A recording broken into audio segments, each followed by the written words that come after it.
Olá, nós somos da turma N, grupo responsável pela apresentação do trabalho sobre o olfato, dirigido pela professora Arali Helena Stort, da matéria de Processos Psicológicos Básicos no curso de Psicologia. Bom, vou começar pela fisiologia olfativa, sendo o nariz o responsável pelo olfato e pela função respiratória. Este consiste numa estrutura muscular e cartilaginosa cuja base triangular formam as fossas nasais. Seu suporte ósseo é composto pelos ossos nasais da parte superior, possuindo uma membrana cartilaginosa unida ao osso vômer, que separa as fossas nasais. Em cada fossa nasal, distinguem-se canais delimitados pelos chamados cornetos inferiores, médios e superiores. O epitélio olfativo humano contém cerca de 20 milhões de células sensoriais, que constituem os receptores olfativos. Estes neurônios bipolares, com dois prolongamentos, um se dirige para a membrana basal e o outro que se estende até a superfície do epitélio olfatório, formando assim a vesícula olfatória. A partir destas, se originam cerca de 15 a 20 cílios sensoriais, que se projetam pela camada de muco que recobre a mucosa olfativa. A mucosa olfativa é tão sensível que poucas moléculas são suficientes para estimulá-la, produzindo a sensação de odor. Essa sensação será mais intensa quanto maior a concentração da substância odorífera, devido à maior quantidade de receptores estimulados. Além disso, é necessário que essas substâncias tenham um caráter volátil e que sejam anfipáticas, pois essas necessitam ser parcialmente um hidrofílico para conseguir difundir-se pela camada de muco. Diante disso, os cílios sensoriais das células olfativas detectam a presença de molécula odorífera no ar ou na água. Quando essas são diluídas no muco, que é secretado por um conjunto de células que formam as glândulas de Bowman, localizadas por toda a mucosa olfatória. O muco contém imunoglobinas A e M, lisozima, lactoferina e proteínas de ligação para agentes odoríferos, que podem interagir com as moléculas odorantes e transportá-las para os receptores nos cílios, facilitando assim a ligação aos mesmos. Os impulsos nervosos desencadeados pelas aberturas dos canais catiônicos são conduzidos até o corpo celular das células olfativas e atingem também os axônios, que formam o nervo craniano. Este se comunica com o bulbo olfativo na superfície inferior do lobo frontal, ativando assim apenas certos neurônios do bulbo olfatório e permitindo ao encéfalo determinar quais receptores foram estimulados. No interior do bulbo olfatório, glomérulos olfatórios são ativados e geram impulsos elétricos direcionados às áreas do córtex cerebral, que constituem o centro olfativo, tais como o córtex pineiforme, que seria uma discriminação olfativa, o tubérculo olfatório e as áreas límbicas, que são os aspectos emocionais e de memória afetiva das nossas experiências. A discriminação dos odores é uma função de absorção seletiva que a molécula odorante sobre o receptor faz com que esteja diretamente ligada e relacionada à sua estrutura química. Embora haja muitos milhares de células receptoras olfatórias, cada célula contém apenas um ou alguns dos diferentes tipos de receptores odorantes na membrana plasmática, e cada um desses receptores respondem apenas a um grupo específico de odorantes. Então, o sistema olfativo ele detecta a sensação de um único odor de cada vez, sendo as sensações olfativas uma combinação de impulsos a partir de odores primários. Nesse caso, colocamos alguns exemplos como o conforato, que é extraído da casca da árvore conforeira, o almiscar, que é retirado da glândula de cheiro do ruminante almiscareiro, o floral, que é o odor das flores em geral, a hortelã, que é o odor das flores de hortelã-pimenta, e no caso, o odor de menta quando são maceradas, o etérico, que é o odor dos anestésicos, o acre, que é o odor dos ácidos voláveis em gerais, e o pútrido, que são aqueles cheiros e odores como ovo podre ou carcaça animal em decomposição, por exemplo. Deste modo, a maioria dos indivíduos identifica entre 2 e 5 substâncias. Além disso, rinites e resfriados prolongados podem causar hiposmia, que é a perda moderada da sensibilidade olfativa, e quanto mulheres grávidas ou em período menstrual apresentam hiperosmia, que são a acentuação moderada da sensibilidade olfativa. Então, por isso que quanto as mulheres em período de gestação tendem a ter mais predominância a se sentir enjoadas na presença de um odor não muito agradável. Isso ocorre porque o sentido da olfação ele está direcionado ao sistema endócrino, que é composto por grupos de glândulas e órgãos que regulam e controlam as várias funções do organismo, por meio da produção e secreção de hormônios. Então, diante disso, observa-se que indivíduos com síndrome de Kallmann, que é uma disfunção hormonal, ela é caracterizada e acompanhada pela alteração sensorial, da percepção de cheiros, na qual o doente ele pode verificar sem o olfato, e que, segundo algumas teorias, pode interferir na atividade sexual de tais indivíduos. Então, quem possui essa síndrome apresenta amosnia, que são a ausência da sensibilidade olfativa devido à interrupção do sulco olfatório. E indivíduos com a doença de Addison apresentam elevada sensibilidade aos odores, enquanto que pacientes com Parkinson apresentam déficits na habilidade de distinção dos odores. Independente disso, é interessante falar que o olfato ele possui uma enorme capacidade adaptativa, que é regida pela homeostasia. No caso, podemos falar que é uma plasticidade. No início da exposição a um odor muito forte, por exemplo, a sensação olfativa ela pode ser bastante forte também, mas após um segundo ocorre a adaptação de 50% dos receptores. Daí em diante, a adaptação se torna mais lenta, porém após 1 minuto aproximadamente, o odor será quase imperceptível. O que também explica a fadiga olfatória, porque ela pode ser explicada em parte pelos processos biofísicos que ocorrem na membrana excitável dos neurônios bipolares. Isso devido a uma série de estímulos de intensidade similar. Então, esse fenômeno aparece ocorrer porque os mecanismos de troca iônica na membrana excitável, no caso, não dão conta de enfrentar a estimulação contínua. Com isso, as células inibitórias especiais ou células granulares localizadas no bulbo olfativo desenvolvem uma supressão das transmissões judiciais por feedback negativo, através da interrupção do processo de transdução de sinal, que pode resultar tanto na fosforilação dos receptores por meio de proteínas quinases, quanto do fechamento dos canais de cátions.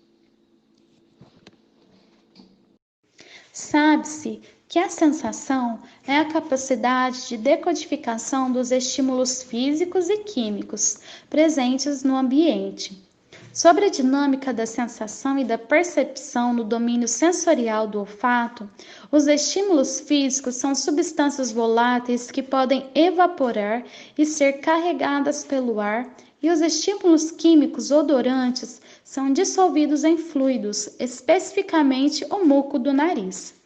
Os receptores para o olfato são cílios olfativos, estruturas com formato de cabelo localizadas na porção superior das passagens nasais. Elas assemelham-se às células do paladar, no sentido que têm uma vida curta, sendo constantemente resposta. Os receptores olfativos possuem axônios que realizam sinapse diretamente com a célula no bulbo olfativo na base do cérebro. Assim como o paladar, o sentido do olfato também apresenta adaptação sensorial. Esse arranjo matérico dos odores é singular. A força percebida do odor frequentemente declina para menos da metade de sua força original, depois de 4 minutos. A partir da sensação, o odor é memorizado num processo de aprendizado, sendo importante na seleção alimentar e em processos e experiências emocionais. O aprendizado olfativo está relacionado diretamente com as experiências individuais e coletivas, podendo alterar estados afetivos e relacionar-se ao comportamento social e sexual.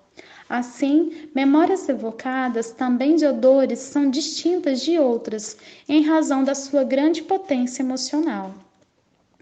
Pela recepção olfativa, identificamos odores, discriminando-os e finalmente memorizando-os, além de lhes dar um significado pessoal. Assim fez Marcel Duchamp, artista revolucionário para sua época, captando dentro de um frasco a atmosfera parisiense. A França, considerado o país pioneiro na criação de fragrâncias sofisticadas, processadas em destilarias e indústrias, demarca fronteiras olfativas.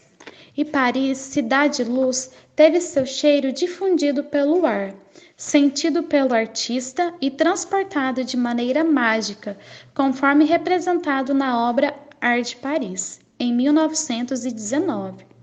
Os estímulos podem produzir percepções sensoriais, capazes de associar as informações sensoriais à memória, à cognição e gerar conceitos sobre o mundo, sobre nós mesmos e os outros, evocando reações afetivas.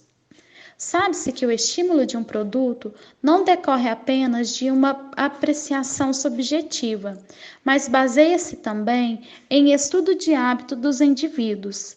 Neste sentido, a qualidade e os atributos dos charutos mais finos e suaves do mundo, fabricados em Cuba, principalmente na região de Vuelta a Ribatabaco, de onde provêm as melhores folhas de tabaco daquele país, serviram de inspiração para a criação de uma embalagem diferenciada, desenvolvida para a fabricação de um perfume parisiense feminino Cuba Juggle 3.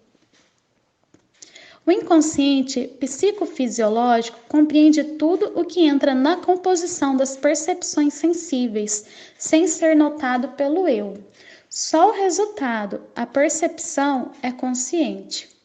Percebo, portanto, que Deleuze e Guattari têm razão ao concluir que a obra de arte é um ser de sensação nada mais. Ela existe em si e ela se extrai a força necessária à expressão de seus aspectos mais verdadeiros. A focalização dos fatores motivacionais, a experiência anterior e o estado emocional do movimento vão provocar no artista uma predisposição que influi nos processos de percepção e de pensamento. Assim, Deleuze e Guattari afirmam que a obra de arte é um bloco de sensações, isto é, um composto de perceptos e afetos. Dessa maneira, as condições subjetivas podem deformar a situação estimuladora a ser percebida, assim como dinamizar um processo de defesa perceptiva, impedindo a capacitação dos elementos objetivos que estimulam os órgãos dos sentidos. Quanto a esse modo de interpretar as coisas como elas são vistas e não como elas são no mundo invisível.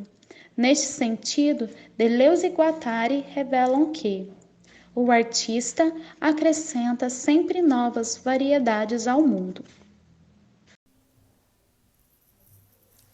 Há milhares de anos atrás, eram realizados rituais onde colocavam as folhas de plantas ao fogo para aromatizar a fumaça, fazendo oferendas aos deuses e invocações aos espíritos. A importância das ervas era tão significativa para os povos que, após a morte do indivíduo, costumavam colocá-las junto ao corpo. O incenso era considerado alimento para os espíritos no céu. Na história do Egito, os faraós eram submetidos a um ritual que incluía banhos de imersão com essências aromatizadas antes da mumificação. Também os sarcófagos eram aromatizados com olíbano, mirra, canela e uma variedade significativa de essências. A pintura sobre gesso no túmulo de um antigo faraó retrata a esposa e a mãe do faraó usando na cabeça como adorno cones de perfume. O uso de aromas no cotidiano do povo tornou-se parte de seus costumes e da sua cultura. Na medicina, por exemplo, os óleos de mirra e do salgueiro eram utilizados como anti-inflamatórios. Os sacerdotes conheciam as propriedades terapêuticas de algumas ervas utilizadas na farmacodinâmica e fabricavam pomadas para usos diversos. Também no Egito, as essências foram de grande importância para o conhecimento do cheiro, como forma de sedução e magia. Na civilização ocidental, essa prática utilizada até os nossos tempos estimulou o nascimento de perfumistas, enriquecendo a indústria e o mercado de cosméticos. Os perfumes e as loções, as águas de colônia também, como elemento gerador de sensações olfativas agradáveis, sinônimo de fragrância, cheiram a obra de arte. O cientista americano David Crown, observando como as plantas se defendem de vírus, micróbios e bactérias patogênicas que proliferam em ambientes pútridos e mal cheirosos, concluiu que o uso dos aromas pode ser empregado na recuperação do sistema imunológico do indivíduo e na conscientização da associação biológica do corpo com o meio ambiente. A parte do olfato que pode acompanhar o coronavírus é única e diferente daquela experimentada por alguém com um forte resfriado ou gripe, dizem os pesquisadores europeus que estudaram as experiências dos pacientes. Quando os pacientes com Covid-19 apresentam perda de olfato, ela tende a ser repentina e severa, e geralmente não envolve nariz entupido, congestionado ou escorrendo. A maioria das pessoas com coronavírus ainda consegue respirar livremente. Artefato cultural. Memória que inclui lembranças de odores. A memória tem função que detém a informação, fixação, retenção, evocação e reconhecimento. Assim, aquilo que está sendo retido é depois lembrado pelo artista, isto é, evocado ou reconhecido quando aparece no campo da consciência do indivíduo. Este não poderá compreender uma dada situação se não a tiver retido, para depois evocá-la, associando-a então a uma série de conteúdos e de imagens percebidos anteriormente. A presença de uma obra de arte na atualidade une os laços entre indivíduos e ambiente, indicando as noções de espaço e tempo no contexto histórico do qual faz parte. Entretanto, a matéria utilizada pelo artista está impregnada de história e de significados próprios, independente da vontade do artista. Merleau-Ponty declara que a percepção como encontro das coisas naturais está no primeiro plano de nossas pesquisas, não como função sensorial simples que explicaria as outras, mas como arquétipo do encontro originário, imitado e renovado no encontro do passado, do imaginário da ideia. E assim, a matéria nicotiana tabacum passa a ser aqui um campo de experimentação para o surgimento das imagens. É interessante registrar nesse momento a exposição Itinerante Afetos Roubados no Tempo, 2007, que percorreu Alagoas, Recife, São Paulo e Salvador, e que nasceu de uma oficina realizada na África pela idealizadora, professora e artista plástica Viga Gordilho. Nessa exposição, pode-se agrupar por semelhança ou oposição objetos classificados cuidadosamente num calendário anual, cheios de significado do tempo, que passa de janeiro a dezembro, desfazendo a tríplice organização das percepções, afecções e opiniões, alterando e retendo as ideias.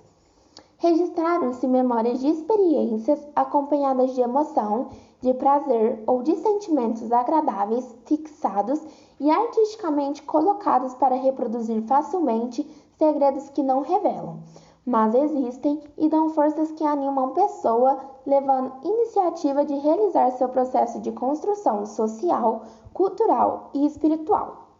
Nesse cenário, os artistas de todos os tempos usaram e interpretaram emoções intensas, expressando-as nas fisionomias e no cromatismo, enquanto evidenciavam a dualidade, matéria versus espírito, sujeito versus objeto e espaço versus tempo.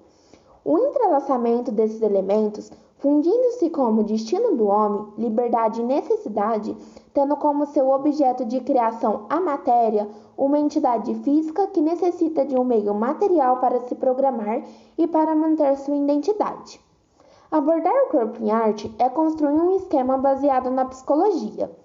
Por um lado, da percepção consciente ou liminarmente consciente que se tem desse corpo, e por outro, das representações conscientes ou inconscientes do corpo, percebido em seu conjunto zona erógena segundo Freud. Esse esquema corporal, ou imagem do corpo, pode ser definido como a experiência que tem das partes, dos limites e da mobilidade do corpo, experiência adquirida progressivamente a partir de impressões sensoriais múltiplas, proprioceptivas e esteroceptivas. O cheiro embutido de significante e significado representa a imaterialidade dos sentimentos contidos na obra. Esse processo deve ser acompanhado da memória de pelo menos 3 acontecimentos. Primeiro, a memória que vem do prazer. Segundo, a memória que vem da ausência. E, por último, a destruição das paisagens cultural do recôncavo baiano, nascidas e desenvolvidas ao longo do século, e presente na memória das folhas como experiência que conduz todo o passado e toda a reflexão da pesquisa do artista. O sentido do olfato gera o surgimento de padrões mentais esquecidos e estimula conexões entre referências e desperta experiências retiradas e remotas, que de alguma forma deixaram impressões do passado. Na figura 4, a instalação Caminhando, realizando no Espaço Cultural da Barraquinha em Salvador, Bahia, é formada por sapatos de madeira, tendo no seu interior rapé de fumo. Os odores mal cheirosos do chulé dão lugar à fragrância do tabaco.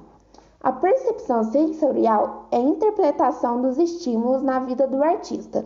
São seguidas por um acúmulo de experiências olfativas próprias de todo ser humano. Toma-se exemplo a importância da memória olfativa para a criança que identifica sua mãe através do odor materno, que constituído o início do conhecimento do indivíduo.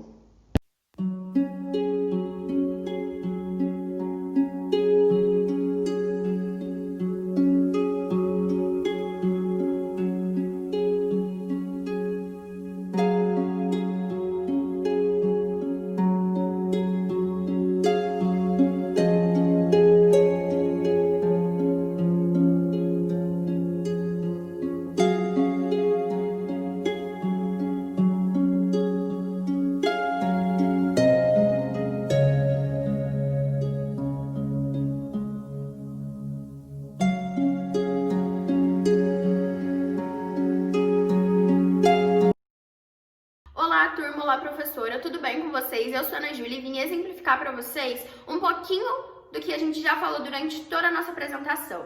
O olfato é um dos nossos 5 sentidos e o órgão responsável por ele é o nosso nariz. Consiste em uma estrutura cartilaginosa e muscular, em forma de triângulo, o que forma as nossas fossas nasais. Em nosso nariz, o ar entra pelas fossas nasais e vai em direção à cavidade nasal. Aqui é umedecido, aquecido e purificado. Por isso que a gente sente essa sensação de um lugar mais quentinho e úmido. No teto da cavidade nasal, a gente encontra a mucosa olfativa, ou também pode ser chamada de mucosa amarela. E como sentimos o cheiro? Moléculas de cheiro, elas entram pelas fossas nasais e são dissolvidas pela cavidade nasal. Na hora que ela chega lá, ela começa a dissolver no muco. E é aí que elas atingem os prolongamentos olfativos. As células nasais, elas mandam impulso para o nosso sistema nervoso e é ali que a gente consegue interpretar e produzir o que seria esse cheiro. E como associamos um cheiro a um alimento ou alguma coisa? Pode ser chamado de memória olfativa. E o que seria isso? Memória olfativa é um fenômeno que está ligado diretamente com os nossos mecanismos fisiológicos, que é os que regem as nossas emoções. Quando sentimos um cheiro, passa pelas nossas narinas e é processada pelo sistema límbico, que é o lugar do nosso cérebro onde regem sentimentos, reflexos, memórias. Nós não sentimos os sabores dos alimentos apenas pelo paladar, mas também pelo olfato. É uma dupla que anda de mãos dadas. Também é uma estimulação de células olfativas assim que a gente está comendo. Então, querendo ou não, elas precisam agir juntas. Por isso que quando a gente está com alguma gripe muito forte, a gente começa a parar de sentir o gosto dos alimentos. O nariz fica muito entupido e a gente para de sentir o gosto dos alimentos. Fica aquele gosto meio amargo, sabe? Bem ruim mesmo. E associando isso com o que estamos vivendo agora, que é o vírus, o Covid-19, a pessoa que contrai o vírus de 7 a mais ou menos 8 dias, ela vai perdendo o paladar e o olfato, até ter a perda total. E a pessoa só volta a sentir assim que ela recupera do vírus e está 100% recuperada. Foi uma breve explicação que eu queria dar para vocês. E agora, preparamos para vocês uma dinâmica muito legal. E eu vou explicar para vocês como é que vai funcionar. Vamos tampar os nossos olhos e o nosso nariz e vamos tentar adivinhar o que a gente está comendo. Só para vocês entenderem o quanto que essa duplinha, que eu já disse um pouquinho anteriormente, andam juntas e precisam estar juntas sempre.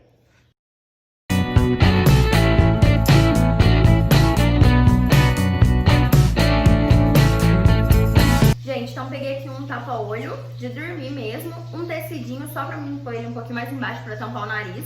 E agora fiquem com a dinâmica. Separei pra vocês aqui alguns alimentos e a produção, vulgo minha mãe, vai me dar os alimentos pra me tentar adivinhar. E vocês vão ver o quanto é difícil saber e diferenciar, interpretar qual que é o alimento que a gente tá experimentando. Nada. Eu tô muito feia. Tô sim, mamãe. Não tô mesmo? Vai, você já. Ó. Já vai? Já. Vai pôr na minha boca, né? Você vai me dar? Cadê? Me fala. Calma. Vai de popô?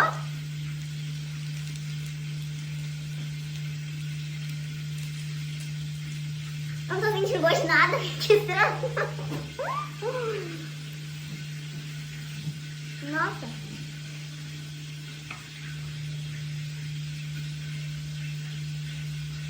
Pelo gosto eu não sei o que é, mas pela textura eu acho que ou é bolacha ou é chips. Salgadinho. Eu acho que é salgadinho. Acertei? Acertou. Próximo. Que isso?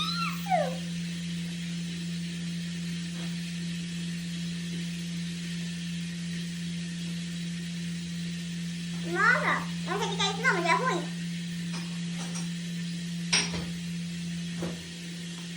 Tá com gosto de nada. Que isso? Bolacha recheada? Não. Não? Posso tentar mais uma vez?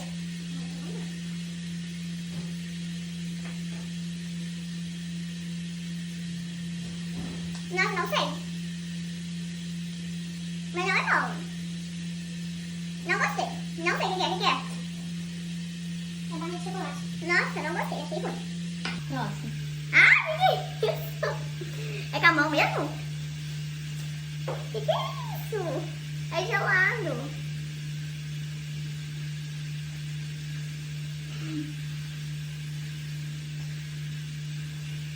Tá. É tomate. Acertei? Tem mais algum? Ai, minha mão tá suja. Cadê? Que isso? Uma nojeira, meu pai.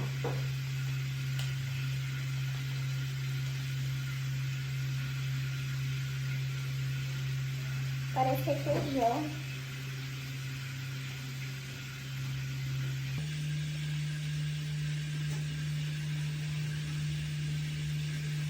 Maionese. Acertei? Cadê? Que isso? Que estranho. O que é isso?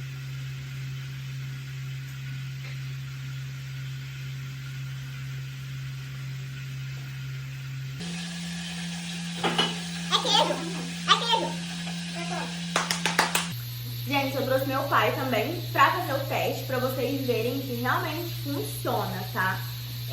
Eu acertei, acho que eu acertei 1. De 5 eu acertei 4, tá? Agora vamos ver você, tá? Não fiquei intimidado. Puxa pra trás. Pra ver já. Que isso? Vertical. Segundo.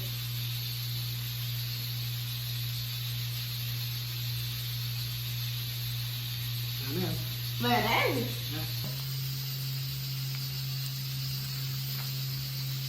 Toma. Pode pegar aí. Que é grande. Pra morder. É pra você comer, não é pra você sentir, não. Come.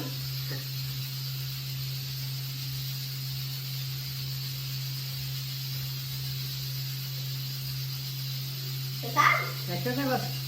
O seu nome. Ah, O nome não sei não. ah. Tá? Fica a bolacha de saquinho, que é esse negócio. Tá, você acertou. Ó, eu vou dar na sua boca, tá?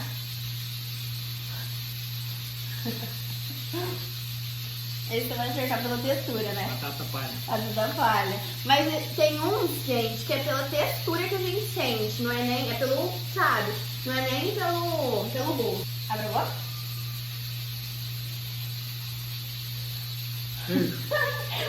Tem mais não? Não, acabou.